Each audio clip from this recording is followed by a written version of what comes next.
दोस्तों इस वीडियो में आप सीखेंगे चक्रीय चतुर्भुज के बारे में कि चक्रीय चतुर्भुज क्या होता है और इससे संबंधित एक प्रमेय है जो कि यह कहती है कि किसी चक्रीय चतुर्भुज के आमने सामने के कोणों का जो योग होता है, यानी अगर हम इन दोनों को प्लस करेंगे आपस में तो 180 आएगा और इन दोनों को प्लस करेंगे तो 180 आएगा।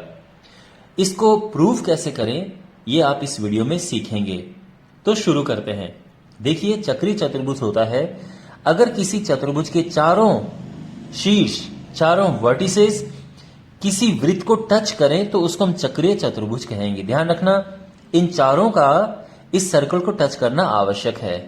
अगर ये टच नहीं करेगा या मान लो कि ये थोड़ा अंदर है तो इसको हम चक्रीय चतुर्भुज नहीं कहेंगे, यानी चारों शीर्ष इस वृत्त को टच करने चाहिए।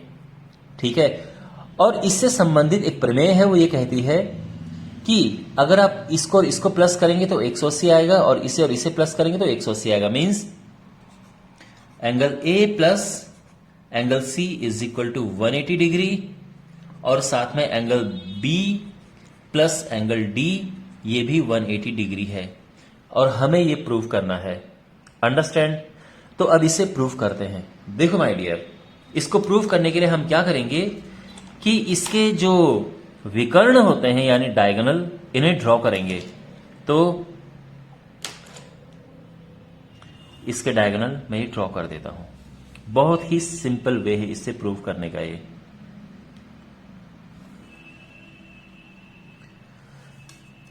ओके, अब ध्यान से यहां पे देखिए, पिछली थ्योरम जो थी यानी थ्योरम 10.9 की अगर हम बात करें तो क्या था उसमें, एक ही वृत्तखंड के कोण बराबर होते हैं।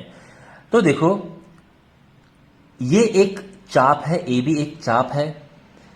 इस पर अगर मैं इस वृत्तखंड की बात करूं कि इस तरफ जो कोण बने हैं, क्या क्या कोण बने हैं, देखो अगर मैं इसकी बात करूं तो इससे एक कोण ये बना है और एक कोण ये बना है और ये दोनों कोण बराबर होते हैं। एक ही वृत्तखंड के कोण बराबर होते हैं। ध्यान रखना, ये समझो कि बेस एक जैसा है और इस पर ये कोण बना है और ये कोण बना है तो ये बराबर होते हैं। तो मैं क्या करता हूं कि दोनों को x ले लेता हूं क्योंकि दोनों बराबर हैं। ये बात यहां पे लिख देते हैं। एंगल देखो ए डी बी बराबर है एंगल ए सी बी के और दोनों को हम x ले लेते हैं माना। और ऐसा क्यों है? क्योंकि एक वृत्तखंड के कोण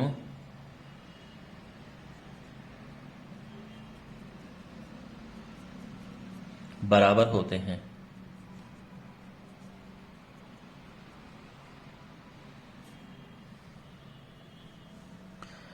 ठीक है, या फिर एक ही वृत्तखंड में बने हुए कोण बराबर होते हैं, इस तरह से प्रमेय है। ओके, अच्छा अब मैं बात करूं, अगर इस बेस की बात करूं यानी आप इस चाप की बात कर लो या इस जीवा की बात कर लो, इस पे दो कोण बने हैं, एक ये है और एक ये है। ध्यान रखना, ठीक है ना, इस पे एक ये बना है और एक ये बना है, ये भी बराबर होंगे। तो y है, ये भी y है। मींस एंगल बी ए सी बराबर एंगल बी डी सी और इसको हम y नाम दे देते हैं, कारण सेम है। अब बात करते हैं इस बेस पर बने हुए, तो आप कह सकते हैं चाहे इस चाप पर बने हुए कहो या इस जीवा पर बने हुए कहो। तो ये जो बेस है इस पर एक कोण ये बन रहा है और एक कोण ये बन रहा है, तो दोनों को नाम देते हैं Z। तो ये दोनों Z हैं।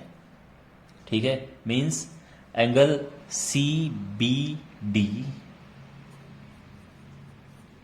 बराबर एंगल सी ए डी, दोनों को Z नाम दे देते हैं। रीजन अगेन सेम है। ठीक है, से एक ही वृत्तखंड में कोण बने हुए कोण बराबर होते हैं। और अब अगर हम इस बेस की बात करें या यानी इस चाप या इस जीवा की बात करो तो यहां पर एक कोण ये बना है, समझ आ रहा है ना, और एक कोण ये बना है, ये भी बराबर होंगे तो इसको W नाम दे दो। तो ये है एंगल डी सी ए